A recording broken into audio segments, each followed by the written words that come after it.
All right, welcome everyone to our first session of our second five-part series of building a resilient food culture. Today, we will be talking about the state of our rural communities and our food system. My name is Adam Morgan, and I am the Advocacy Coordinator for Greater Pittsburgh Community Food Bank. We have a great panel and discussion lined up today, so I'll start with a few housekeeping items and then we'll get started. This webinar today is being recorded and will be sent out to all registrants in the coming days. After today's session, we will also be sending out a survey for the session today, and we'd love to hear your thoughts on the webinar today.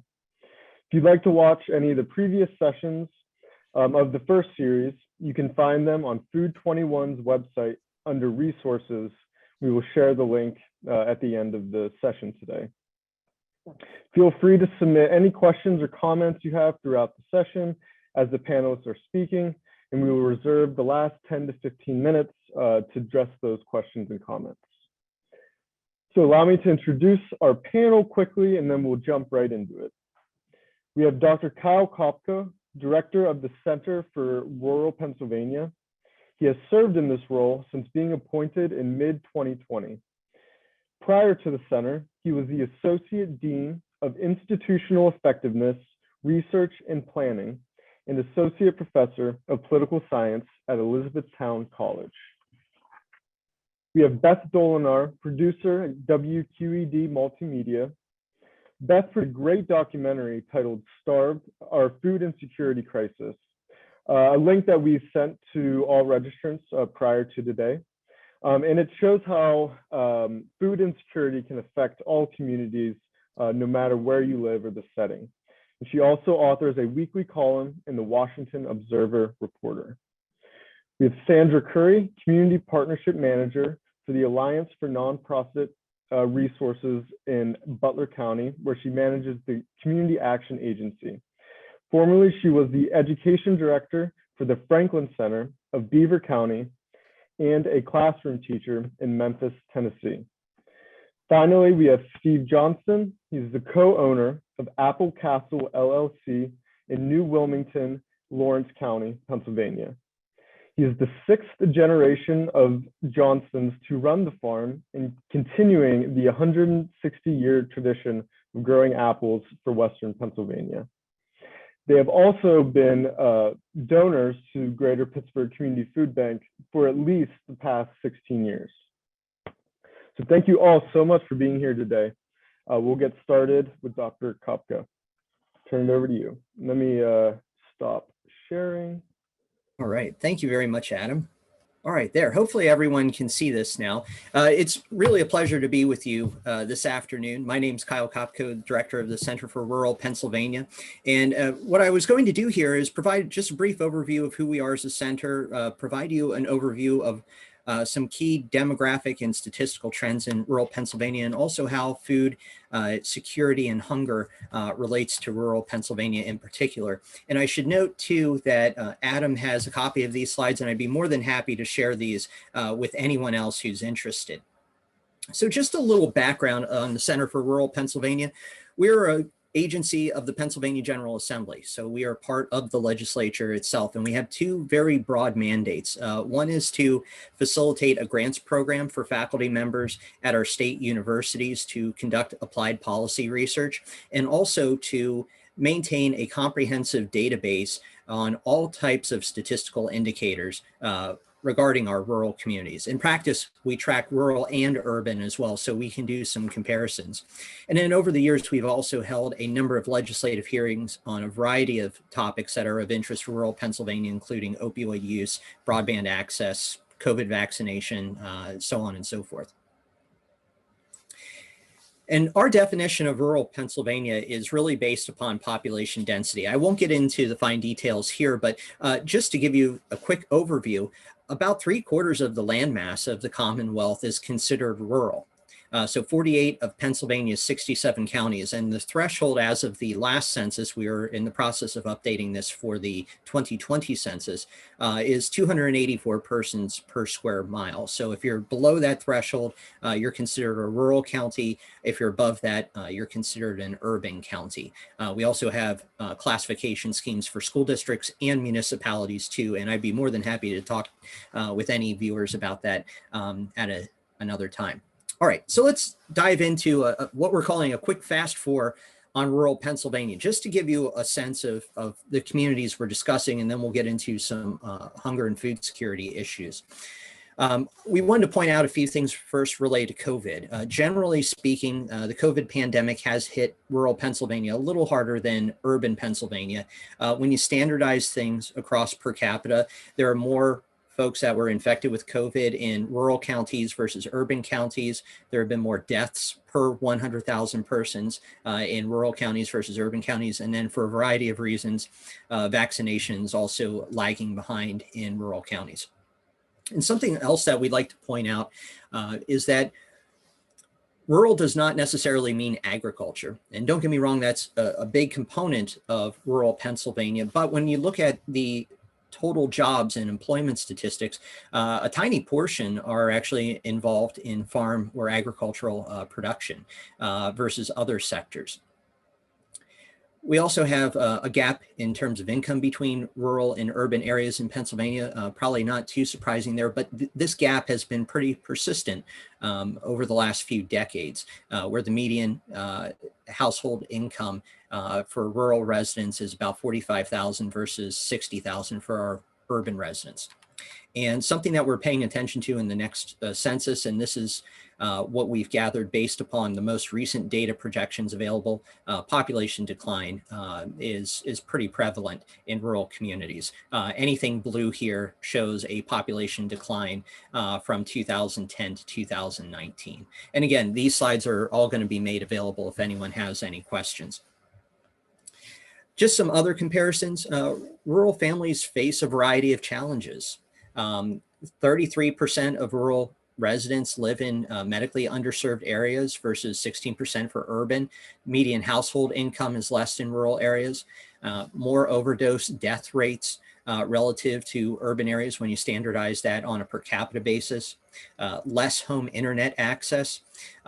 Also, it's important to point out that the rates of veterans in rural and urban Pennsylvania are the same here, 9%. Not that this is a challenge, but veterans in rural areas may have to travel further to receive VA services relative to their counterparts in urban areas, so some transportation issues. Households with someone 65 years of age, more prevalent in rural areas.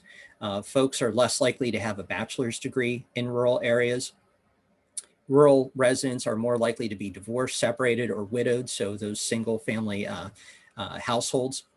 And 22% of senior citizens in rural areas rely on Social Security as their only source of income versus 19% in urban areas. The unemployment rate is slightly higher in rural communities, and there are fewer licensed childcare centers overall per capita as it relates to children. So keep all these things in mind as you're working with community groups and residents in rural counties.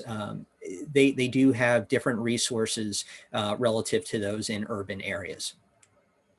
All right, so relating to hunger and food security, I wanted to highlight a few things, particularly as it relates to free and reduced school lunches, SNAP, WIC, and the USDA summer meals for children. Overall, if we look here in the upper left corner, we'll see a difference between rural school districts and urban school districts. Over time, yes, there has been an upward trajectory in the percentage of students that were eligible for free or reduced school lunches, higher percentage in urban areas, just a slightly lower percentage, 48% relative to 53% in rural versus urban areas. But it's on the increase steadily over time, dating back to 2014. Here, we were able to graph out SNAP enrollment based upon residents in rural and urban areas. Before the pandemic, there was a steady downward trend. And then obviously once the pandemic hit, it jumped for both urban and rural residents. It's starting to come back down again, but we haven't reached the pre-pandemic levels yet. Regarding SNAP, WIC, and USDA summer meals, I think that these data here show as a quick takeaway that there's greater demand for these programs in rural areas versus urban areas once we look at this on a per capita basis. So SNAP retailers, there's more of them per 100,000 residents in rural versus urban areas. WIC recipients, there's more in rural areas, 14.9 versus 12.8 in urban areas. So again, greater demand. And then the USDA summer meal sites, greater demand, more people in rural areas per 100,000 residents versus urban. And the last substantive slide here, if I can get my screen to advance here, my apologies, it's freezing up here for the moment. Here we are. The last item that I wanted to call out is the difference that we see in SNAP eligibility versus participation, that gap in rural Pennsylvania. So if we take all of rural Pennsylvania as a whole in this pie chart here, 79% are not eligible and they are not receiving SNAP benefits. There's 21% here that are eligible. So of that, 14% are receiving benefits, but there's a 7% that are eligible but not receiving the benefits. And there's a variety of reasons that might explain that. One thing that we've heard anecdotally is that this tends to be older residents who have difficulty completing the application or they don't know how to. And I think some of the data here support that anecdotal claim.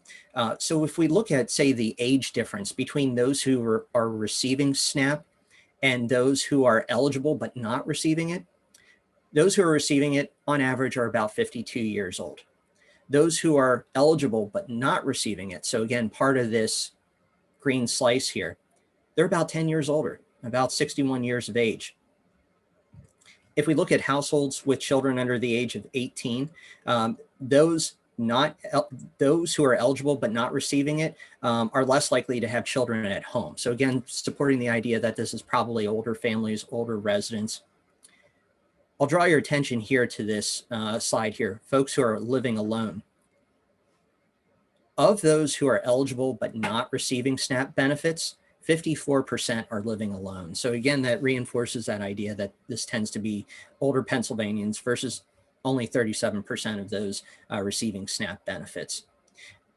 Those not receiving SNAP but they're eligible tend to be homeowners and they are less likely to be employed as well. So that's just a quick overview of some of the data that we have handy at the Center for Rural Pennsylvania.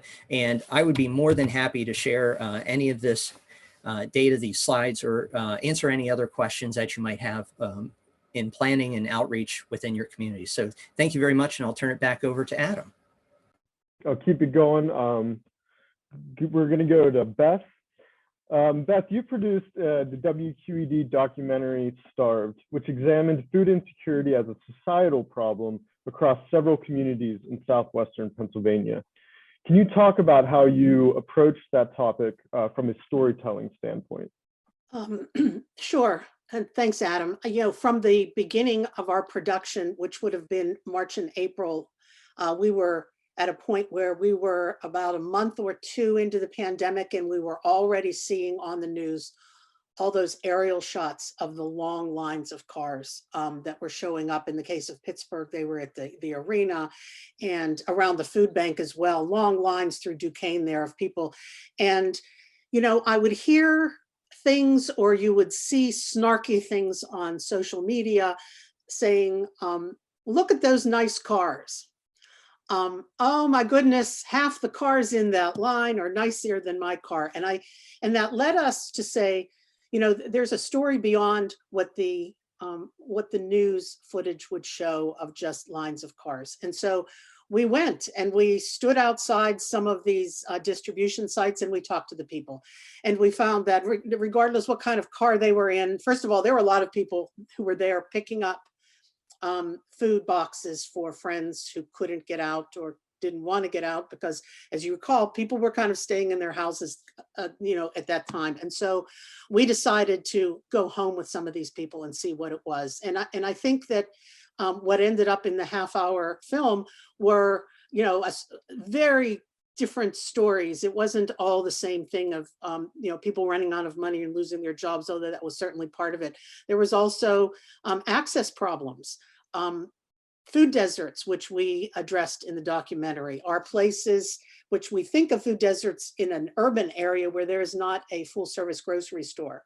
But as we'll find out, there are those food deserts in rural areas also. So we wanted to approach the documentary from telling the stories of the people behind it, which I think is always the most compelling way to do it. And I think that's what we accomplished there in Starved. So what role would you say that food insecurity played in rural areas in your documentary? Well, going into this, I think that I had a very misinformed view that why should anybody not have fresh fruits and vegetables if you live in a rural area, because there's all that land, right? Why don't people have gardens? And it was a question that I placed to our other presenter here, Steve Johnston from Apple Castle Farm. I asked him that question, and he said it's hard to grow a garden. It takes a lot of work. You're not always going to succeed by putting some tomato plants and cucumber plants in the ground. Some people don't have the space, even in rural areas. Some people are, particularly senior citizens. It's a lot of physical work to do that. And so what we found was it not necessarily being rural does not mean that everybody has a garden, first of all. And second of all, in rural areas, you're even farther than you would be from the grocery store. And what we found was both in the rural food deserts as in the urban, there will always be a dollar store. And many families came to rely pre-pandemic and during and certainly post, they rely on the dollar stores. And in the case of our couple from Greene County that we feature, they went to the dollar store, as did the urban families. And dollar stores, to take nothing away from their convenience and their inexpensive prices, it is very hard to get fresh, non-processed food at a dollar store. And so we found that there were really not big differences between what rural families were facing as far as access. And also, there were large lines of people waiting for food distribution in Greene County and in Erie. And I don't know if the city of Erie itself would be considered rural, but on your map, Kyle, I saw, all that green area around there. The problem there was people who were suffering with COVID or had tested positive and now were shut in their house, as they were told to do, right? And so the Greater Pittsburgh Community Food Bank was created boxes, and they had volunteers who were delivering the boxes to the doorsteps of people. So I think both in the terms of the scope of the problem and also in terms of efforts to alleviate the problems, I think you would see it both in urban and the rural areas also. Yeah, I was recently looking at the full list of SNAP retailers in our counties in Western PA, and yeah, you saw dollar stores on there, far more numerous than you would like. But you just mentioned how similar food insecurity struggles are in both urban and rural settings. What ways do they differ? Well, in urban food deserts, often right adjacent to an urban food desert is what's known as a food swamp. And that would be an area where there are many options for fast food or processed food. And so we interview a doctor, an endocrinologist in the documentary, who makes the point that, if you have 3 children, you can drive through one of these fast food places and for $10, feed everybody, get their bellies full. But that's nutritionally starving. And so, the fact that we have a food desert without a large grocery store doesn't mean that there isn't a place to get food. It means that you have a generation of people who grow up there who maybe have not been exposed to fresh fruits and vegetables because there's no way to easily get it. You know, we went to Clairton where the closest full service grocery store was all the way out by Century 3 Mall. And so in the one direction, Elizabeth the other direction. So people were finding they had to take an Uber or a jitney or take a bus, which you couldn't do during the pandemic necessarily, and carry 8 bags, you know, slung over, you know, those blue black bags slung over your arms to get back. In rural areas, I think it becomes more of, yes, a transportation problem, but no bus service to get there. There wouldn't be jitneys there, you know, neighborhood private cabs. And so, you know, maybe it would, you know, if you're not living as close to somebody, if your family isn't right there with you, it becomes a problem in order just physically to get there and have the access, I think becomes a problem there as well. Yeah, that's a great point with the food swamps. I know the new Secretary of Department of Agriculture, Secretary Vilsack, often talks about nutritional security versus food security, and how important it is to having a nutritious diet and having access to that fresh food, that fresh produce. But you mentioned that the couple that you interviewed from Greene County that found themselves food insecure for the very first time. What can you tell us about them? Yeah, they were close to age 60 and lived in a beautiful log cabin in a rather remote corner outside of Waynesburg. And their house was, they heat their house most of the year with wood, and they had nice stacks of wood and so on, and beautiful flowers around. And what happened was they were both working, and the husband was a bricklayer, and he was rear-ended in a car accident. Somebody slammed into the back of them and it injured his shoulder, and he had not been able to work. And she herself had some back problems. And so they went from being probably paycheck to paycheck, but making it between the two of them, to no income at all. And so they found themselves at the food distribution there at the fairgrounds in Greene County. And, you know, the boxes of food, she probably had 4 or 5 boxes of food. There was a little bit of everything there. And as she went through it, she was thinking, what are these meals going to be? And she thought that probably what she received there would probably last her several weeks because it was just the two of them. And she, you know, knew how to work with the products that were given. But there was concern going forward because they had, you know, it's a domino effect. You get injured, you can't work anymore. They parked one of their cars because they couldn't afford to keep it on the road to insure it anymore. So they were down to one car. How did they get around? The husband was had his arm in a sling and so on. And so you really, you know, you begin to understand when you visit the homes of these people, you understand who those people were in those cars in the food lines. And, you know, we featured a woman who was outside of Pittsburgh, a cancer patient with 2 teenage children, who was, you know, finding herself needing help also because she needed the fresh produce to help with while she was in chemotherapy. And so I think the takeaway from both the rural and the urban areas is that, you know, it doesn't take much for somebody to be completely secure food-wise, and in a moment, suddenly they are not, and they need help. And it could happen to anybody.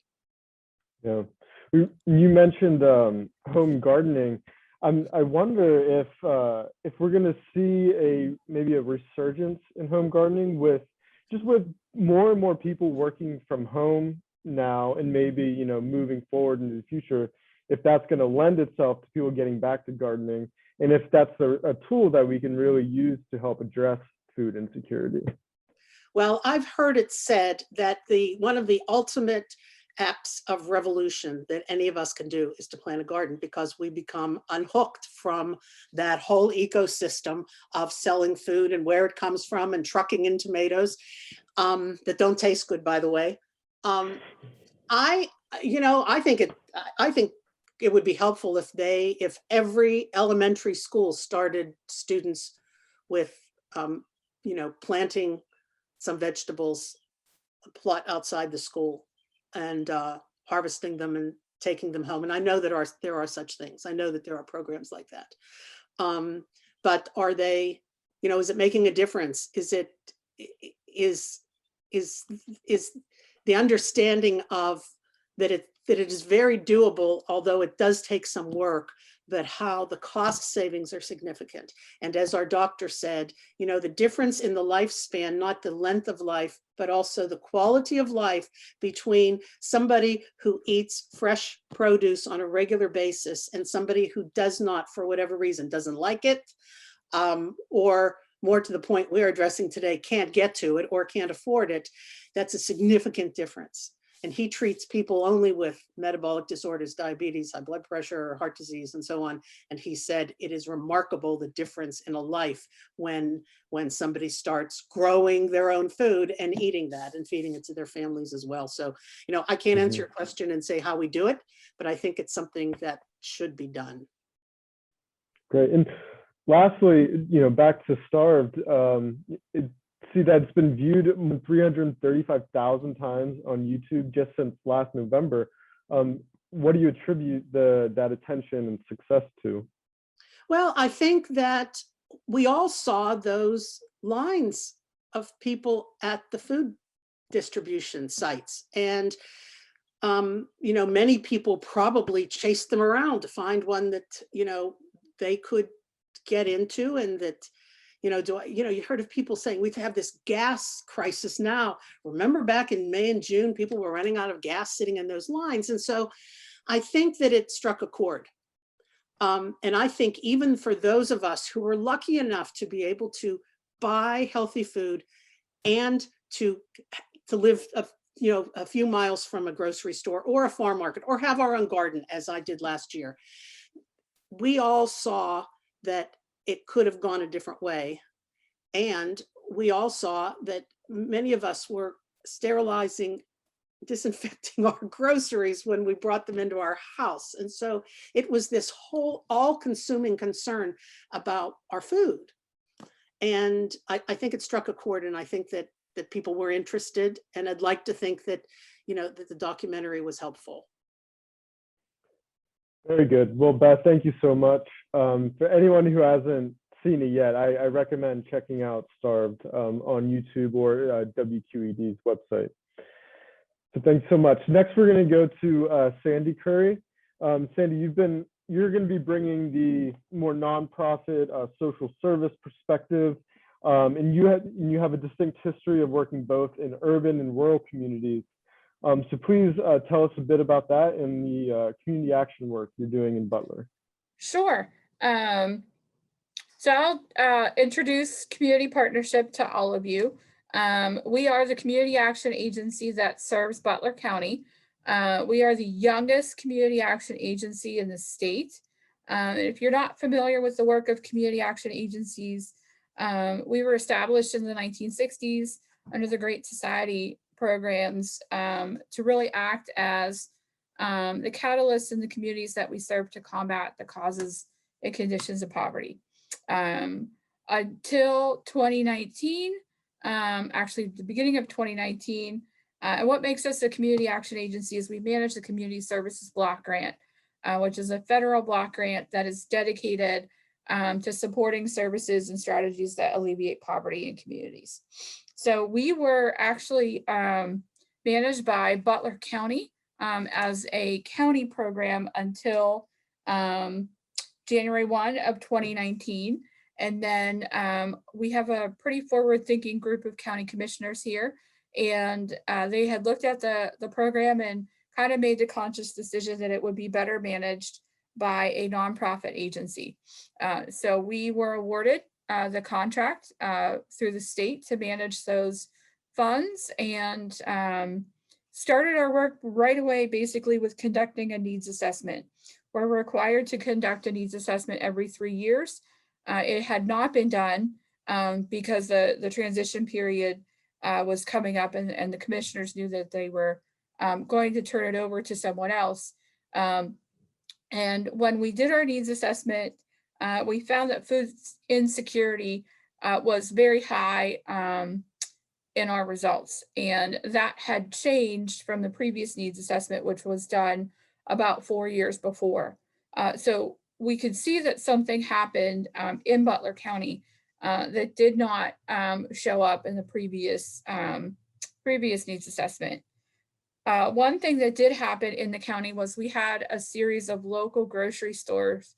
It was a chain, and it was located in the city of Butler and in a couple of the smaller communities. That local grocery store closed at the end of 2017. So that had a big impact on access to food in certain parts of the county. So when we really looked at the work that we were going to undertake, food security and concurrently with that agricultural development was really where we chose to start our work. And we were just getting ready to get started in depth last year when the COVID crisis hit. So we had been partnering with the Greater Pittsburgh Food Bank in 2019 to administer the Produce to People program, which is a great program, which provides pre-produce to the community. And, but, you know, when COVID hit, you'll hear me talk a lot about a lot of things that Beth also mentioned. So in March and April of last year, sort of when the county shutdowns were announced, but there was no unemployment yet. There was no extra SNAP benefits for folks. And a lot of our businesses were closed. We started to work with Greater Pittsburgh Food Bank on the big drive-through distributions. And we saw huge numbers actually of people coming to those distributions. And everything that you heard Beth say, I'm going to echo. There were people coming out and picking up for neighbors, for family members who could not, for one reason or another, leave their homes. We had a lot of folks coming through the line and our distributions who were apologizing that they needed to be there because they had never been in that situation before. And they were embarrassed that they needed to come and pick up food.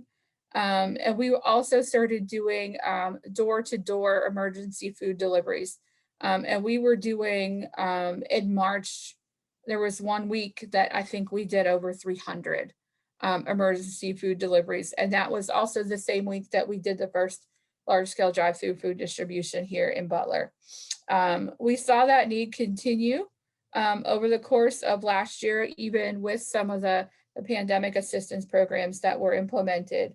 And so I think, you know, conservatively, we've estimated that we served about 14,000 people with emergency food, just drive-through food distributions actually, and not home-to-home food deliveries. So, and again, as Beth said, you know, many characteristics of rural communities are also present here in Butler County. Butler County is kind of interesting. We always talk about it as being 3 counties in one. The southern part of the county is really an extension of the northern suburbs of Pittsburgh. And while there is poverty in that area of the county, it's in pockets. So we see the need for supplemental food resources to be a lot less in that part of the county. Butler City, many parts of the city are considered to be a food desert. The main street, the portion of Route 8 that runs through the city of Butler is a federally designated food desert. We have a lot of older residents who live downtown along that corridor, and a lot of residents that live here don't have cars, so they can't get to the drive-through food distributions. The grocery store closure again in 2017, there was a location that was here in downtown, it closed. And so now, just like Beth said, a lot of our residents here, even in town, are shopping at Dollar General and they're shopping at Rite Aid to get their groceries. Again, we have a transit system that doesn't reach all parts of the county, and we have a bag limit on that transit system. So you are only allowed to take 2 bags if you take the public bus system. Your purse or pocketbook counts as a bag. So if you've taken that on the bus, you can really only come home with 1 bag of groceries. We do have a Save-A-Lot, which is technically in the city, but because we have a lot of older residents and we have residents that don't have vehicles, it's actually pretty far from the population centers along Main Street. And so it is inconvenient to get to if you don't have a vehicle. In the northern part of the county, similar problem. A lot of the northern communities are 30 minutes or more from a full service grocery store. So again, those folks are shopping at small neighborhood stores or at Dollar Generals. So I can confirm that there is an access problem. So what are we doing right now? Our sister company runs the food bank for Butler County. So they have been trying to take in as much product as they can. And we're actually in the process of working with the county to try and get a new food bank building that is larger and will allow us more storage space.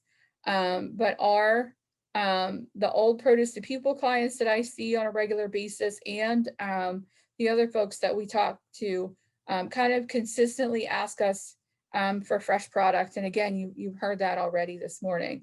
We're being asked for meat, milk, bread, for produce and for other dairy products. But the product that we are provided through the state and federal food programs that we can purchase, at least the ones that we participate in at the moment, is overwhelmingly shelf stable.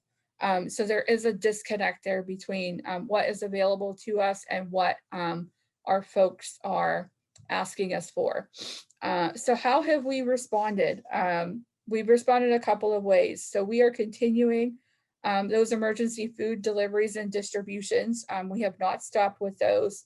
In addition to the large distribution that we do with Greater Pittsburgh Food Bank at the Lernerville Speedway, we also do a couple of smaller distributions ourselves throughout the remainder of the county. We do one in the city of Butler to try and serve that population that does not drive. And then we have also started one up in the northern part of Butler County to serve folks who for one reason or another cannot get to the big distributions in Lernerville. We are looking at self-sufficiency. So we are teaching a low-cost backyard gardening class that just ended this week. That's a partnership with Penn State Extension. It's called Seed to Supper. It was originally started by a partnership between the food bank in Oregon and the Oregon Extension Office. And it teaches strategies for low-income individuals to learn how to garden in their backyard on a budget. So we're pretty excited about that. We did our first class last year, and we did our second class, actually just ended last night. So other things that we're doing, we're starting a community garden network. We are growing some of our own produce. We're going to be doing a small free produce share this summer, again, targeting individuals who are not likely to participate in a larger CSA program run by a farm. And we're going to be donating some of that produce to our community meal network. Concurrent with this, knowing how to cook and prepare what you're getting has proved to be a huge need. We saw that with Produce to People, and we're continuing to see that. So we are offering some cooking classes to the community as well. And then we have a big project in Lawrence County that we're undertaking at the moment. We are in the process of a merger with the Villa Maria Convent Farm, which is out in Pulaski Township. It's off of Route 422. And we are working to turn that into a regional center for regenerative agriculture. So that is coming. They are already a certified organic farm. They are doing both produce and some fruit, small fruit production, and then they have a beef cattle herd as well. So we have a pending beginning farmer and rancher grant with the USDA that we're hoping to hear from the next couple of months. And if we get that, we're going to be putting in a farmer training program out at Villa Maria. We're also looking at a mobile market that we'll send out to communities in Butler, Beaver, Lawrence, and Mercer. We're going to continue the donations that they're already making to the food pantries across the region. And then really looking at that as a method to get regenerative or organically grown produce in the hands of low-income residents where it's really needed. And we were really just influenced by the need to grow and produce more of the food that we consume here, as opposed to getting it from outside the region. I think COVID showed us that we can't be dependent upon food from outside the region. So we really need to be, again, growing more of that ourselves. We have seen product shortages in some of our state and federal food programs. So we run the senior box program here in Butler, and we, the last couple of months, we keep getting emails from our state folks that they don't have vegetables to send us to pack in those boxes. So again, we're kind of dependent upon things coming in from outside. We're trying to encourage more of our residents to grow a portion of the food that they eat themselves to contribute to self-sufficiency. We're trying to train new farmers, or we will be, but then we're also trying to address land access by providing an incubator program out at Villa Maria, which is coming, and then looking at the knowledge about cooking, preparing and preserving. And then we actually see a lot of folks who we're sending food to who don't have basic utensils at home. So even something as simple as having a can opener for some of our folks has proven to be an issue. Fantastic. Thank you so much, Sandy. Okay, and then we are going to finish off the panel today with Steve Johnston. So Steve, thank you for being here, and please tell us how exactly one family stays in the apple business for more than a century and a half. We joke that we just have just a touch enough insanity to continue trying to farm all this time. So no, thank you so much for everyone for inviting me to be part of this. And I think Kyle and Beth and Sandy have done just a phenomenal job presenting some of the issues here. As the participants, if you're listening, if you do happen to have a question, please go ahead and type that in, and I'll try to answer whatever I can. It's quite interesting for me. I'm coming from this from a little bit of the opposite end of the spectrum. I've grown up and have always lived in rural Pennsylvania, and I have been providing the fresh fruits and vegetables for some of these different programs that Sandy just did a great job describing. So we are an apple orchard. Our farm is called Apple Castle, but we also grow lots of other tree fruits as well as vegetables. And then we have an on-farm farm market. We have been here for a long time, and we used to do almost everything wholesale. And over the generations, we transitioned to more retail. We have an on-farm farm market now, where we retail almost all of our produce. So I am assuming that there are some folks participating here who are involved in some of the different projects that Sandy was kind of describing and such. And so one question I do get as a farm owner is whether I can partner with different organizations in projects that they have. And I have found that what I find to be most successful is if we can utilize those organizations that already have the kind of the logistics and the structure, the backbone in place.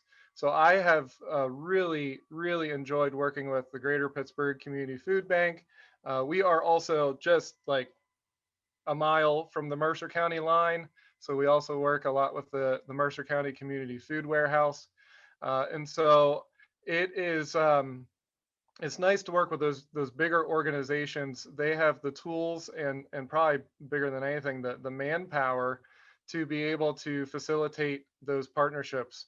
And if you are ever approaching a farm about partnering to provide produce for a certain activity, if you are able to tell them some of the benefits of donating produce to either the Pittsburgh Food Bank or whichever region you may be, but most likely the Pittsburgh Food Bank, you can share that there are some different state state initiatives like PASS, the Pennsylvania Agricultural Surplus System, that may be able to help that farmer to recoup a little bit of the cost of harvesting and packing. That unfortunately is one of our biggest roadblocks towards providing produce to some of these organizations is the manpower problem. I have I have 50 things to do today, and I only have myself and my dad and a couple other guys here to do it. And so, what do? If we have surplus sweet corn or surplus squash or surplus apples or peaches or nectarines or whatever it may be, it can be hard to get that picked just to go for a donation. And so that might be a problem that you run into as you approach a farm. They say, well, why should I do this? I don't have the time. And some of those different initiatives like the PASS program can help to pay the farmer a little bit to help cover that picking and packaging cost. So I do find, I feel like we keep bringing up the dollar stores. It is quite interesting living where I live in Lawrence County. I admit I shake my fist at Dollar General. They seem to be building a new store everywhere. And the fact of the matter is, for a lot of our small villages, that they don't have a post office. They're not even a little borough. The putting in a Dollar General nearby becomes the most convenient place to purchase all sorts of stuff. So, and accessibility, as has been mentioned, is always an issue. There are food deserts in the rural areas. I did see one question earlier about asking about the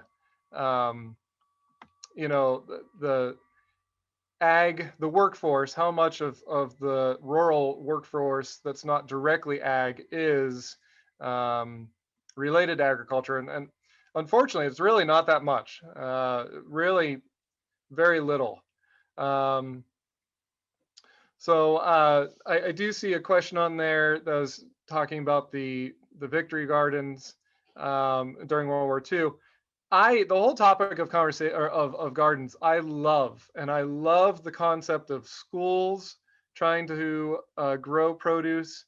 You could even consider, I've kind of had a dream, but again, you only have so much time as a business owner, and you can only get so much done.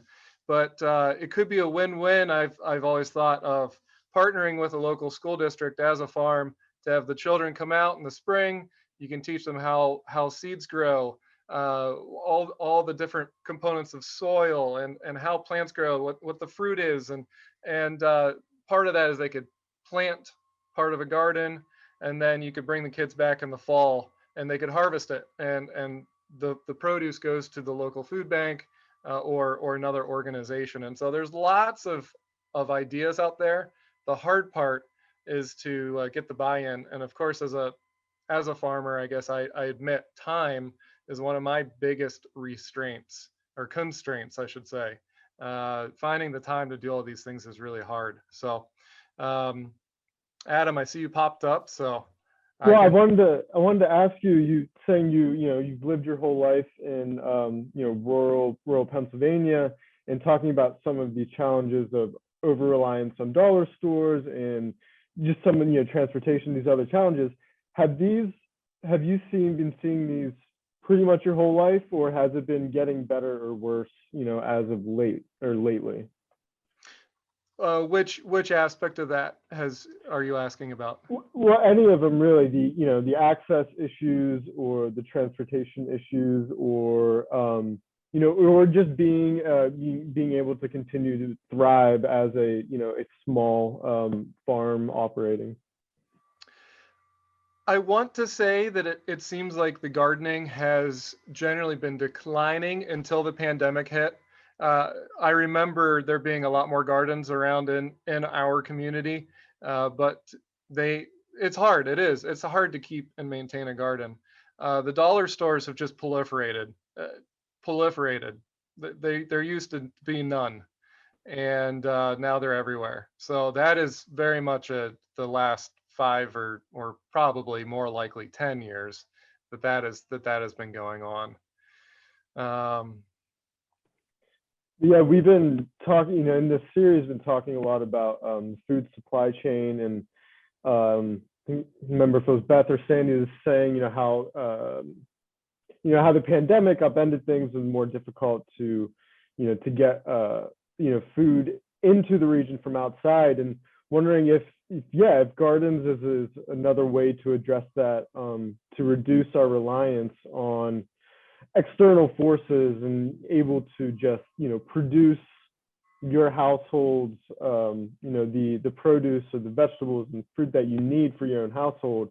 Can we become more self-sufficient on that front? And like in the Victory Garden question, like how do we get that, instill that motivation within people to do the hard work of installing and maintaining those home gardens? I don't have a great answer until you can harvest that first thing, until you can pick it and eat it. So maybe we start out with a quick growing vegetable like potentially peas. You can start those earlier, they're a little bit more cold hardy, and they mature pretty quickly. I've always eaten peas raw, and boy, there's nothing like picking something out of a garden, eating it. But unfortunately, I think it's hard to get the buy-in until people see some of the fruit of the process. And that's an issue that I think many groups run into. Yeah. Well, there's a question came in for anyone on the panel, asking about what the long-term market-based solution is for establishing retail food access or groceries in rural areas, in areas of food deserts. Low population density is a challenge for investing in a big grocer, a big store. Solutions like Amazon don't seem to really be practical. So does anyone have ideas for that, incentivizing those private businesses into investing in areas of need? I can take a stab at it. I don't have a great policy solution in the short run, but I'll point this out. It seems like every few years, there's normally a survey of Americans that goes out asking, ideally, if you could live anywhere, what type of community would you like to live in? From a very large metropolitan city down to a less populated rural area. And if you look at those surveys, every time the most frequently selected category is rural communities. But then folks aren't moving there. And at least the preliminary data that we have, and we'll get better data with the next release of the census in August, but it looks like population's on the decline in rural Pennsylvania. And it seems to be a larger issue for economic development purposes, certainly broadband access, healthcare access, all those types of things. So I don't see this as just being about food access and grocery store access or anything like that. This is a larger market problem that we're facing for all of rural Pennsylvania. So I think ultimately the policy solution has to address what's going to make more people want to live and work in rural Pennsylvania, because we have a graying population there, an older population. And until we are able to adequately address that, I see that as being the biggest barrier. And a lot of these other issues, I think will somewhat work themselves out. It won't be perfect, but it'll at least move the needle in the right direction. And I'll let others speak to, maybe shorter term solutions, but at least in my mind, that has to be the really big long-term goal, is revitalizing a lot of these communities so people can stay there and we reverse population declines. I'll give you one quick example of population decline. I went to Wilmington area high school. I graduated with 143 people, I think it was, in 2004. So you can do the math and figure out how old I am. My daughter is in second grade, and her class is 63, has 63 students. So, and honestly, in our little neck of Lawrence County, we're fairly stable. You know, but still, the population decline or population graying is probably a better term, is stark. Adam, one tiny little note on the question of the grocery stores, and this is a very hard, but I do think you'll find in rural areas a larger reliance on independent chains, or not independent chains, just independent mom and pop style stores. And so how you build those, that's still a huge challenge. But we don't have a lot of the chains. As hard as it is to believe, we do not have a Starbucks in our county, in our entire county. So there's not the chains flocking to this area. Wow. Yeah, I know when talking about you know, addressing these issues and you know, looking at the infrastructure needed to revitalize some of these areas, you know, federal investment plays a vital role in that, but also the creative solutions that come up with public-private partnerships. And you know, as the question came in, you know, market-based solution, I think, is the real you know, sustainable way to move forward to really revitalize and invest in those communities in rural America. In future sessions, we will be looking directly at that. We'll be looking at federal food system priorities, but also other public-private partnerships needed to invest in the food system infrastructure. Hopefully, too, that'll be running into maybe an infrastructure deal on the federal front through Congress. So with that, it is 1 o'clock. So I'm going to end it there. Thank you all so much for being here and sharing your thoughts today. Thank you everyone for joining us. Again, we will be sending out the recording of the session along with Dr. Kopka's slides. Also stay tuned for our future sessions, a little bit that I talked about just now. So thank you again, everyone. Have a wonderful day.